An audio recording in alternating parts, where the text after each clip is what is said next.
Veamos el tema de identificación. En este momento, para la identificación yo no conozco el modelo del sistema, y viendo solamente las salidas y las entradas que le pongo a este sistema, que es una caja negra, como está aquí en esta figura, está N, para mí será una caja negra, no la conozco, pero sí conozco la entrada y la salida que le pongo en cada momento. Entonces, con este conocimiento yo seré capaz de construir este modelo. Si se fijan, lo que voy a hacer es para cada periodo de muestreo, cada igual a 0, 1, 2, 3, voy a ir obteniendo esta tabla, voy a tabular las entradas y las salidas, y a partir de ello obtendré el modelo. Si yo tengo las mediciones, yo pongo alguna U para este valor, para este tiempo, así para todos los tiempos, para todos los periodos de muestreo, yo pongo alguna entrada y veo la salida. Entonces yo tengo la entrada y la salida, y son estos puntos rojos, ¿sí? Son los que yo estoy midiendo. Y la recta azul es el modelo que yo creo que tiene, o es el modelo real, o el modelo que creo que tiene. Entonces va a haber errores de medición del punto rojo que yo medí a lo que vale realmente. Esos errores, si llegasen a ser 0, quiere decir que el modelo, las mediciones y el modelo son exactos, ¿sí? Ahora imaginen que yo no conozco en realidad el modelo, pero pues puedo ver de alguna forma estos errores. Si yo logro minimizar los errores, entonces tendría el mejor modelo que se aproxima a las mediciones que yo hice. Pero yo no puedo tratar de minimizar los errores haciendo la suma de estos errores, porque hay positivos y negativos. Y un más 5 se podría confabular con un menos 5 para que el error fuese 0, pero no implica que el error es 0. Porque hay un error positivo más 5 y un error positivo menos 5. Entonces uno puede pensar en el valor absoluto. Y sí, ya sería 5 más 5 daría 10 y no es 0. Y entonces tendría un error y lo tendría que minimizar todavía. Pero hay alguna discontinuidad. Si yo saco la gráfica del valor absoluto, hay alguna discontinuidad cuando tiendo al 0. Entonces me conviene elevarlos al cuadrado. Vuelven a ser todos positivos. Y es una parábola la que tengo ahí, y entonces algo suave y puedo tomar derivadas, etcétera. Al menos hasta es de C2 mi sistema, y podría hacer algo de optimización en cuanto a minimización de errores.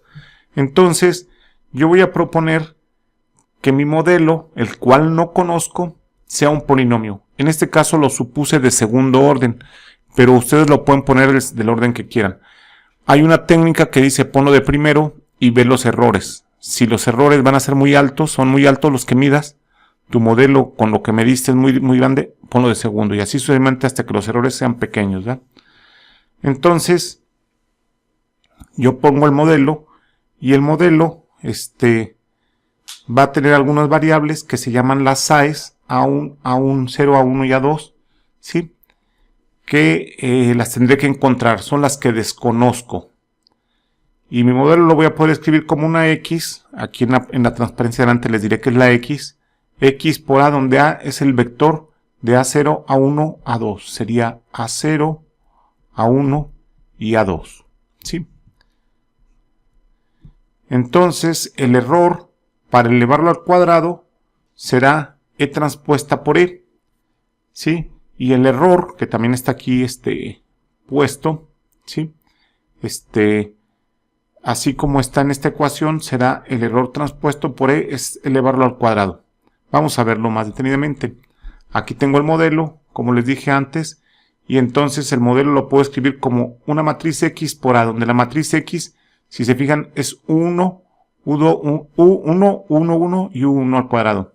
Porque si yo tengo Y igual a 1, Y igual a D igual a 1, la Y igual a 1, sería este primer renglón. ¿Sí? Sería un 1 para el A0, ¿sí? Un UI, que es U1 en ese momento, para el A1, para el Y1, perdón, y un U1 al cuadrado para Y1. Ahora, si I es igual a 2, el 1 no varía, sigue siendo 1, pero aquí ya nomás sería U2, y aquí también es U2, ¿sí? Y así me la llevo hasta UK. Entonces aquí yo puse K mediciones, y eso quiere decir que obtuve Y1, Y2, Y3 hasta YK, ¿sí? Y la A no varía, siempre es la misma, o sea, siempre voy a multiplicar esta X por A0, A1, A2, para Y1, para Y2, para Y3, etc. Entonces, el error será la diferencia entre lo que yo prediga en mi modelo, lo que mi modelo predice, y lo que yo leí en el laboratorio, la medición que obtuve con el osciloscopio, multímetro, etc. Entonces, si yo lo elevo al cuadrado, no es otra cosa más que mi modelo menos y está transpuesto por mi modelo menos y. Pero mi modelo ya sé cuánto vale, vale XA. Entonces es XA menos Y transpuesto, etc. Y saco las operaciones de este producto que tengo aquí y me queda esta ecuación. ¿Sí? Entonces esta ecuación, los valores de X son constantes, yo los medí en mi laboratorio. Los valores de Y también son constantes, yo los medí en mi laboratorio. Lo que yo desconozco es este vector A. ¿Sí? Entonces este vector A es el que voy a calcular. Bueno, ¿qué hago ahora?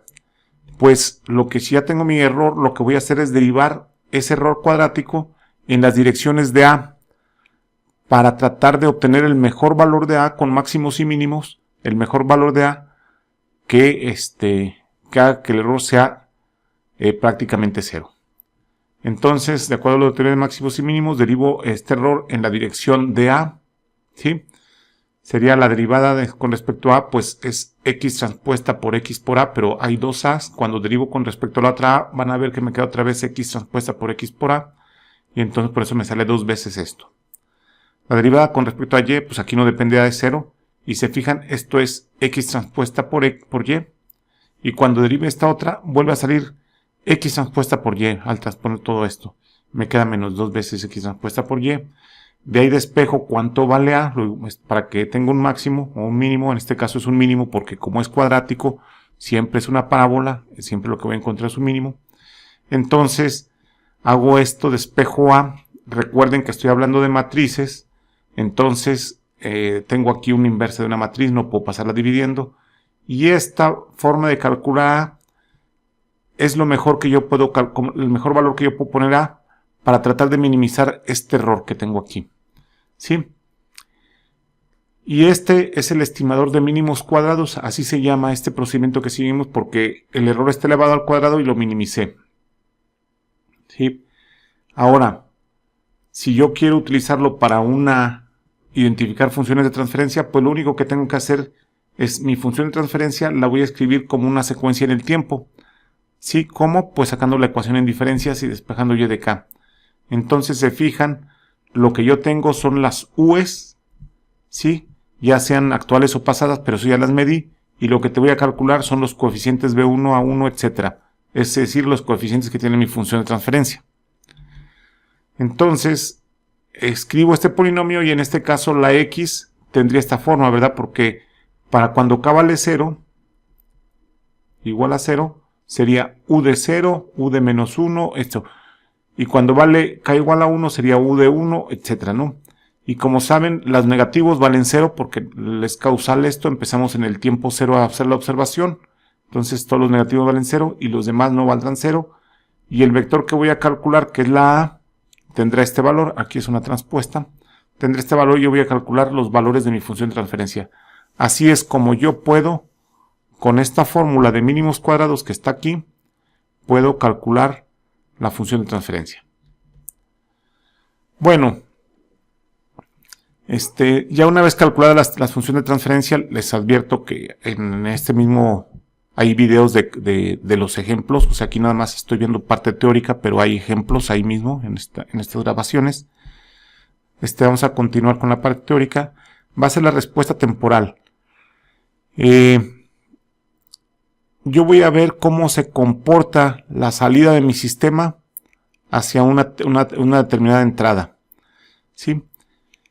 Entonces, para sacar la respuesta temporal, lo que yo puedo hacer, una forma fácil, es tengo mi función de transferencia, como está aquí, despejo y de z, y le pongo la entrada que le corresponda. En este caso estoy poniendo un escalón unitario, la pongo y por fracciones parciales, como lo hicimos antes, yo puedo saber, salvando una z en este caso, me puse a salvar una z, yo tengo y de z entre z, obtengo las fracciones parciales, y de ahí con tablas yo puedo saber cuál es la salida de mi sistema, ¿no? Cuando yo tengo la salida de mi sistema, tendré dos cosas. Una parte transitoria, como esta que va aquí, y una en estado estacionario, que es la que ya no se movió, ¿sí? Si yo tengo, por ejemplo, para este sistema, que es de primer orden, tengo el valor de A, y resulta que este valor de A es positivo, tendré esta respuesta, es una respuesta de primer orden. Si A es negativo, tendré una alternancia. No voy a hablar de una oscilación, porque no tengo polos complejos, pero debido a que es negativo, cuando yo resuelvo las ecuaciones que tengo aquí, habrá un coeficiente positivo, uno negativo, etcétera, un resultado, y se verá esta alternancia. ¿Sí? Esto que tengo aquí es cuando tengo un sistema de primer orden, ¿sí? Le metí un escalón unitario, ¿sí? Hice estas fracciones parciales. Las fracciones parciales, esta z la paso dividiendo. ¿Por qué? ¿Por qué la salvo? Porque cuando yo la termine cuando calcule A y B, regreso la z y siempre las tablas que voy a encontrar tienen una z arriba, por eso la salvé. Entonces, por fracciones parciales, yo puedo descomponer esto, que sería B entre z menos A y entre z menos A y B entre z menos 1, ¿sí? Me dispongo a calcular los valores de A y de B por fracciones parciales, los obtengo, ¿sí? ¿Cuánto vale B y cuánto vale A? ¿Sí? Ahí tengo el valor de A y de B. Y entonces tendría esta descomposición en fracciones parciales regresando la z hacia la A, ¿sí? Sustituyendo los valores de A, tengo que esta es una exponencial y esto es algo que depende del escalón unitario. Obviamente, si n es igual a 0, e a la 0, me queda 1 y me queda A más B, ¿sí? Como dicen aquí, y de 0 es igual a más B. Y si el tiempo tiende a infinito, entonces esta exponencial decayente se va desapareciendo y nomás me queda B, que será la ganancia que tenga ahí. Idealmente debería de ser B1, ¿verdad? Pero no va a poder ser en general, ¿sí? Para que la salida tienda a 1. Esta es la respuesta de primer orden que se obtendría. Y puede ser una respuesta como la conocemos en sistemas continuos o una alternancia. Ahora, si el sistema es de segundo orden, hago exactamente el mismo procedimiento, ¿sí? Le voy a poner la entrada a un escalón unitario. Esta no es y de z entre u de z, fue un cut and paste. Esto nada más es u1 u de z, ¿sí? Le estoy metiendo un escalón unitario. Si yo hago fracciones parciales, esta es mi salida. Mi salida y va a ser esta que está aquí, ¿sí? Entonces va a tener la famosa salida que nosotros conocemos de segundo orden, pero no va a estar continua como la azul que se ve ahí. Nada más estarán estos valores, serán los que yo estaré viendo. Aquí en la gráfica hice coincidir el máximo con uno de los valores, pero no es necesario, a veces este máximo lo leo aquí. O sea, ¿qué quiero decir con eso? Que no necesariamente el valor pico que yo conozco a algún tiempo k, que es muestrado aquí, es el valor pico de la continua, ¿sí? Si yo tengo polos en el sistema, ¿sí? Aquí yo los tengo, los puedo localizar y podré tener un ángulo, un módulo, el módulo que tengo aquí y algún otro ángulo aquí que es beta.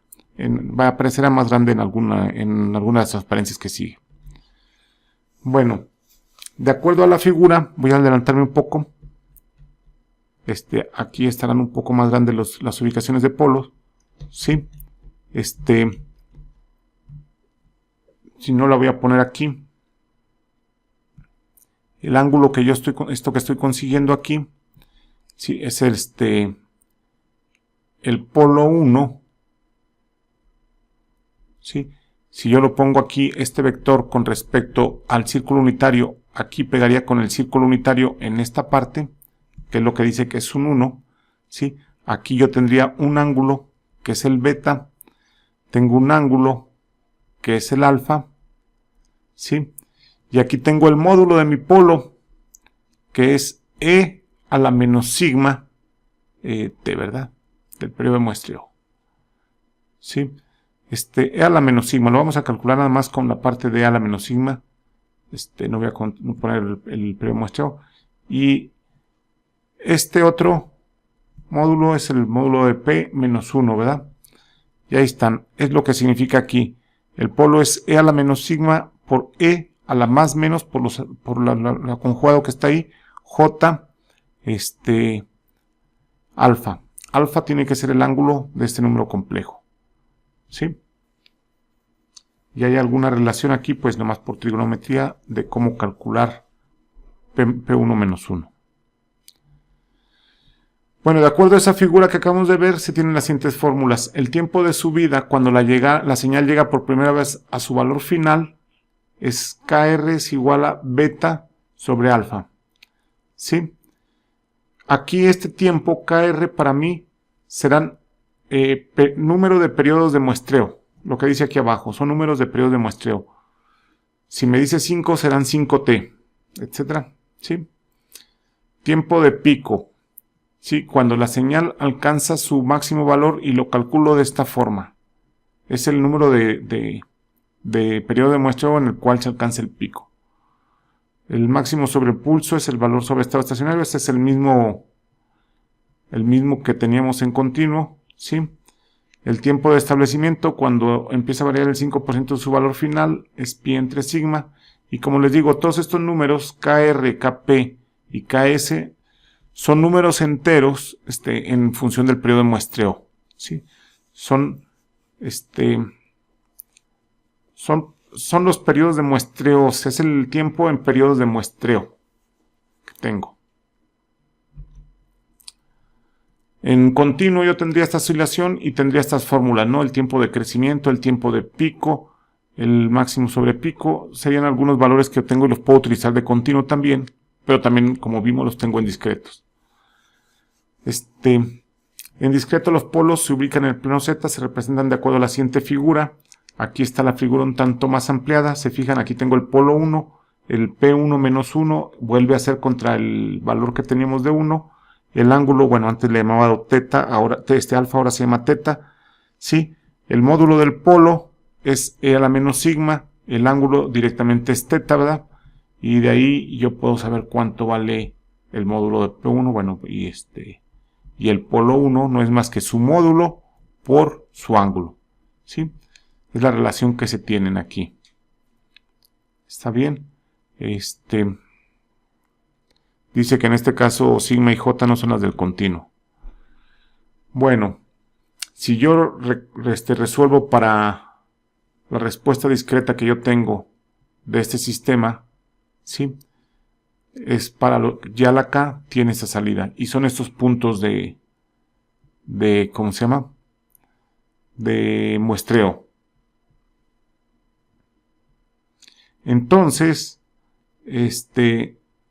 yo tengo el máximo sobrepulso aquí, Kp, Kr, Ks, y dice que estos parámetros son una aproximación al valor entero y habría que ajustarlo a valores enteros. Si yo tengo alguna forma en que me den las respuestas transitorias, por ejemplo, si me dan en continuo el máximo sobreimpulso, yo tendría la fórmula que me describe el máximo sobreimpulso, el tiempo de establecimiento, o si me lo dan en discreto, yo sabría cuánto valen estos en función de los ángulos que acabamos de encontrar aquí, ¿verdad? Yo sabría cuánto valen. Y si ustedes me piden, por ejemplo, un tiempo de subida o un tiempo de pico, me lo calculo y tengo esto y tengo el periodo de muestreo, ¿sí? Yo sé cuál será su tiempo de pico, yo sé su tiempo de establecimiento, etc. Entonces, si ustedes me dan esos parámetros, yo podría ubicarles el polo P. ¿Sí? Si me lo dan en continuo, yo también sabría ubicarles los polos P. Los polos S, ¿verdad? Aquí los polos en S y los polos en Z. Los puedo calcular directamente en Z o a veces los tengo en S. Y entonces, mediante esta transformación, yo los puedo pasar a Z. ¿Sí? Y si me dan valores como tiempo de pico, por ejemplo, tiempo de subida, yo calculo alfa y beta. Los fijo, bueno, no puedo fijar uno. tendría que estar resolviendo simultáneamente varios. Por ejemplo, si me dan Kp, de aquí, como pi es conocido, yo puedo saber cuánto vale alfa. Y una vez que sé cuánto vale alfa, podría saber cuánto vale beta, ¿sí? O si me dan no el tiempo de subida, sino el valor final, yo sabría cuánto vale sigma, ¿sí? Que sigma es el que me va a ayudar para calcular el módulo de P, y luego con este otro calculo el ángulo y ya tendría ubicado el polo. O con estos, también con las fórmulas que se vieron en los partes de continuo, también podría ubicar los polos. Entonces, ustedes los tienen ubicados en S, los pueden transformar a Z. O bien los pueden tener directamente en Z. Nuevamente, en las partes prácticas, en los videos prácticos, está cómo utilizar esto para encontrar los polos.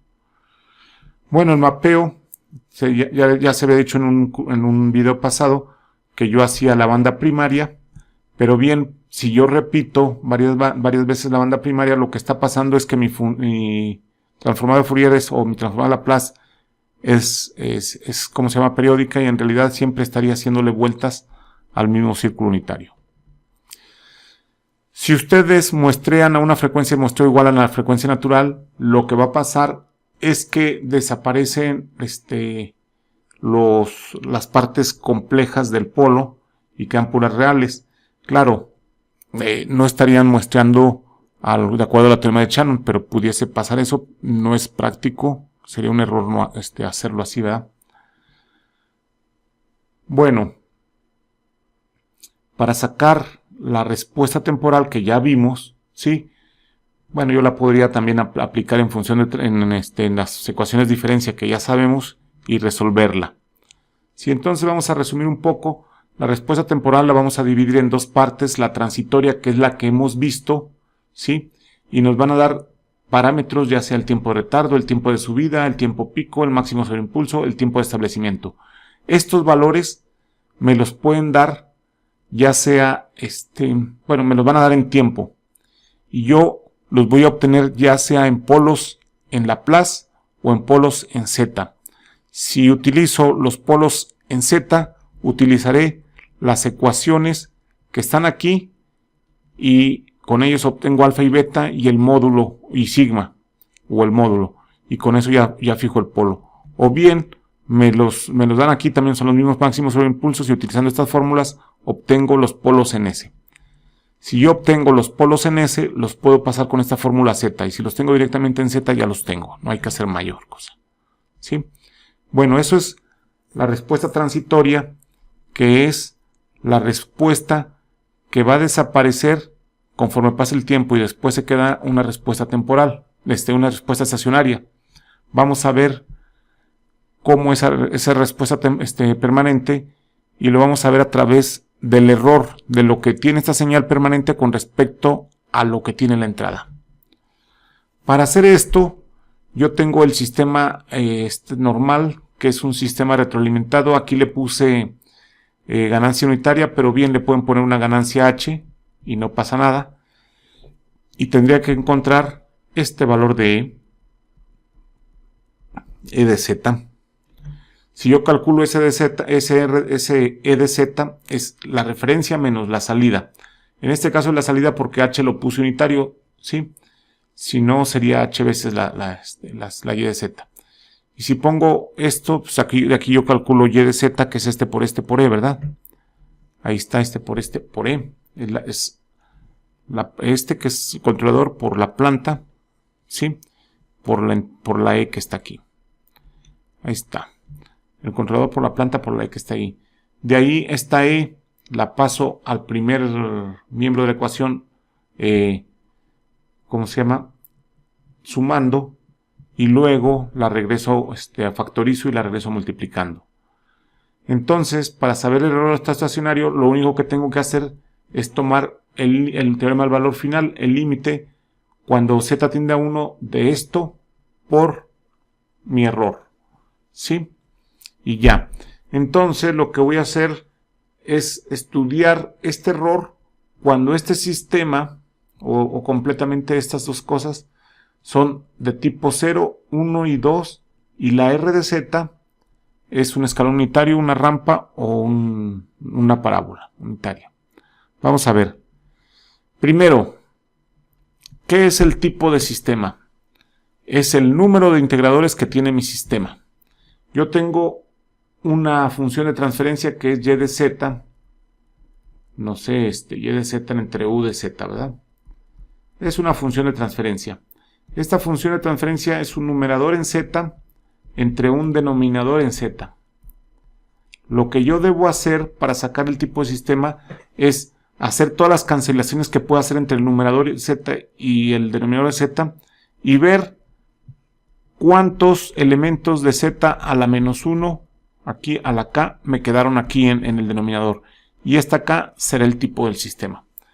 Si no tengo ninguna, pues será de tipo 0. Si tengo una, de tipo 1, si tengo dos, de tipo 2, y así sucesivamente. ¿Sí? Entonces voy a hacer este sistema que está aquí. Es el error. Y voy a hacer que la entrada sea un escalón unitario. Si se fijan, si yo multiplico por z arriba y abajo, me quedaría z entre z menos 1, ¿sí? Sería z entre z menos 1 y sería efectivamente el escalón unitario. Multiplican por z arriba y abajo esto y queda lo de arriba. Y el sistema es de tipo 0, es decir, esta parte no tiene integradores. Es un numerador entre un denominador y ya está. Entonces, cuando saco el límite, si se fijan, el límite tiene 1 menos z a la menos 1, pero lo voy a multiplicar por un escalón unitario que es esto. Entonces, 1 menos z a la menos 1 por este que tengo aquí, este 1 por la r de z que contiene este que está dividiendo, se cancelan y me queda nada más esta parte. ¿Sí? Entonces, estas partes no contienen a z, son un 1 y un 1, no contiene a z. La única parte que contiene a z es esta. Y entonces yo tomo el límite. Como no tiene integradores a esta cosa, no hay polos en 1. Entonces, si no tengo esos polos, cuando ella tiende a 1, pues no va a indeterminarse esta función, sino esto va a ser un número. Y ya está, y ese número lo llamo kp. Entonces el error en estado estacionario de esto será entre 1 más kp. Entonces, si yo quiero reducir este error, lo que tengo que hacer es que kp crezca mucho. Es decir, el controlador que tengo aquí lo puedo poner una ganancia que crece mucho, y al ir creciendo mucho esto tiende a 0. Bueno, esto es lo que se puede hacer, pero no siempre es viable, porque obviamente llegará el momento en que esto pueda perder estabilidad, y si pierde estabilidad, ya sabemos que perdemos nuestro análisis, porque el teorema del valor final solo es válido si el sistema está estable. Entonces, podría ir aumentando la ganancia hasta un valor, ¿sí? Y también el otro problema que tenemos es que ir aumentando la ganancia en realidad es un amplificador, es estar consumiendo energía. Entonces, también no es fácil estar aumentando una ganancia y consumir más energía. Primero, porque eso cuesta. Y dos, porque lo que estoy haciendo es meterle más energía, por ejemplo, más volts a la planta. Y la planta no puede, tiene una saturación, una limitación, y después hasta se puede quemar. Entonces tendrá una limitación ahí de energía, técnica de pesos, de dinero. Y el otro problema será que puede ser que la energía que yo le estoy mandando al sistema no la resista. Entonces tendré una limitación hasta donde puedo aumentar kp. Bueno, si ahora tengo el mismo sistema, el mismo error, pero ahora el sistema es de tipo 0 y lo que estoy metiendo ahora es una rampa, ¿sí? Esta rampa ahora tiene esta función de transferencia. Cuando yo haga mi teorema del valor final que tiene uno de estos con la rampa que tiene 2, se va a cancelar 1 y va a sobrevivir 1, tal como lo marca mi análisis aquí. Al multiplicar esto por 1, pues queda ello mismo. Y al multiplicar esto por lo que sigue, queda esto, que es esto, por lo que sigue. ¿Sí? Sí, y el sistema es de tipo 0, de manera que no puede cancelar esto. Va a sobrevivir, se va a quedar ahí. Cuando z tiende a 1, el primero, cuando está multiplicado a 1, tiende a 0, porque sería 1 menos 1, quedaría 0. Pero el resto, que es esto que está aquí, no se puede eliminar, y como esta parte es de tipo 0, este elemento que está aquí sobrevive. Entonces, al tomar el límite, Este límite, esto que está aquí será un número, esto que está de este lado será un número, y este será 0, entonces será 0. Entonces, al hacer el inverso, que es 1 entre 0, ¿sí?, el error se va a infinito.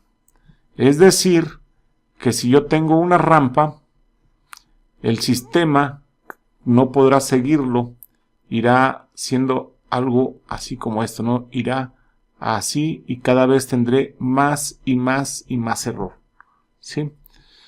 Ok, ahora si yo tengo una parábola y también el sistema no tiene integradores, este que está aquí se va con uno de estos y me va a quedar un 2. Por eso me queda esta ecuación que tengo para mi error en estado estacionario, ¿sí? No la podrá cancelar nuevamente porque esto no tiene integradores, no tiene cómo cancelar este término. Entonces este será un número y este será 0. Y nuevamente, al hacer el inverso de 1 entre k, el error será infinito. Y lo que quiere decir es que tampoco podemos seguir a una parábola con este tipo de sistema, ¿verdad? Cada vez irá siendo más grande el error. Bien, ahora hacemos el mismo análisis, regresamos a la entrada que es un escalón unitario, pero ahora al sistema le agregamos un integrador, ¿sí? Obviamente como la entrada es un escalón unitario, sí se cancela este con este, ¿sí? Y me queda esta ecuación del error, ¿sí? Defino la KP como lo que tengo, ¿verdad? ¿Sí? Pero ahora yo sé que tiene un integrador, tiene un polo, tiene una cosa de estas aquí abajo, mi sistema tiene 1 menos z a la menos 1, pero abajo. De manera que cuando tome el límite, esto tiende a 0, y como está abajo, Kp tiende a infinito, ¿sí? Y entonces 1 entre más Kp, que tiende a infinito, es igual a 0. El error es 0. O sea, si yo tengo un sistema que es de tipo 1, o sea, tiene un integrador, y le meto un escalón unitario, el error es 0. Si este es mi sistema, aquí está la entrada que es escalón unitario, el sistema alcanzará y se quedará ahí, ¿sí? Eso es lo que va a pasar. Ahora, si el sistema es una rampa, uno de estos se cancela con el 2, pero nada más, el resto sí sigue funcionando. Pero ahora recordemos que aquí abajo tengo un integrador, que aquí tengo un integrador. Ese integrador que tengo aquí, que es 1 menos z a la menos 1, se cancelará con este que está aquí. Y todo el resto, y no hay otro, nada más tiene un único integrador, es de tipo 1. Entonces el resto será un número. Entonces el resto que es KB será un número. Y por lo tanto el error será pues acotado. O sea, ¿qué quiere decir? Que si yo tengo una rampa, yo iré haciendo algo aquí, pero llegaré a ser paralelo a la rampa, de manera que el error siempre se va a conservar igual, ¿sí? En cambio, si lo que tengo es una parábola, se va a cancelar con pero me va a quedar un 2, que es lo que queda aquí. Aquí yo tengo un integrador, 1 menos z a la menos 1, porque es de tipo 1, se cancela con pero sigue sobreviviendo Entonces, esto será un número, lo que quede aquí, pero será 0, de manera que 0. Y entonces el inverso de eso, que es el error, será infinito. ¿Sí? Entonces la parábola, un sistema de tipo 1 no lo puede seguir, el error irá creciendo. Ahora tengo un sistema de tipo 2, tiene dos integradores, le vuelvo a poner el escalón unitario, ¿sí? Y tiene esto, entonces el escalón unitario con esto se van, me queda esto, me queda Kp, pero recuerden que tiene dos integradores, o sea, tiene dos de estos. Nuevamente, cuando vuelvo a hacer el límite, eso tiende a 0, ¿sí? Esto que está aquí arriba es un número, entonces Kp tendrá a infinito, porque si esto tiende a 0 pero está debajo, al tender a 0 todo esto tiende a infinito. Y entonces el error estacionario, que es tiende a 0. O sea, un sistema de tipo 2 puede seguir bien a un escalón unitario. Lo mismo le va a pasar para la rampa. Sí, estas se cancelan, pero si se acuerdan, aquí hay dos integradores, ¿sí? Eso va al cuadrado. Este cuadrado se cancela. ¿Sí? Este cuadrado se cancela con Entonces, al tener abajo, cuando saque el límite, este límite se va a ir a 0, que está aquí abajo, y algo entre 0 se va a infinito. Entonces KB es infinito y el error es 0. O sea, quiere decir que un sistema de tipo 2 es capaz de seguir a una rampa. Ahora le metemos una parábola, se cancela este con este, me queda un tipo 2, ¿sí? Pero yo sé que el de abajo tiene dos integradores, 1 menos z a la menos 1 de tipo 2. Esto es a la 2. Entonces todo este 2 se cancela con todo este 2, ¿sí? Y lo que me queda es un número. K es una constante y por lo tanto el sistema de tipo 2 es capaz de seguir una parábola pero con cierto error. Resumiendo, tengo estos tipos de errores, ¿sí? Si yo tengo un sistema de tipo 0 y le meto un escalón unitario, tengo algún error. Y cuando le pongo una rampa y una parábola, ya no los puedo seguir. Si el sistema es de tipo 1, puedo seguir muy bien un escalón, a una rampa lo sigo con algo de error, y una parábola no la puedo seguir. Un sistema de tipo 2, puede seguir muy bien un escalón y una rampa, y no a la parábola, pues la sigue con cierto error. Bueno, esto quiere decir que agregando integradores a mi sistema, mi control puede proporcionar integradores. Yo podría estar pensando que me es fácil seguir escalones, rampas, parábolas. Eso es cierto, pero hay varias cosas que hay que considerar. Al meter integradores, pues estoy poniendo polos en el círculo unitario en 1, en el borde del círculo unitario en la parte real, ¿sí? Y entonces estoy degradando la estabilidad del sistema. Puede ser que lo vuelva inestable y entonces al volverlo inestable el teorema del valor final deja de ser verdad y no, este análisis que he hecho no sirve. Entonces esto serviría si es estable. Entonces yo puedo agregar integradores siempre y cuando mantenga la estabilidad del sistema, si no, no, ¿sí? Y la otra cosa que debo considerar es que si aún tengo un sistema y le agrego integradores y me deja y es estable, entonces digo, pues sí es cierto, el análisis va a servir. Pero se van a dar cuenta que agregar integradores nos da una respuesta que es cada vez más lenta, ¿sí?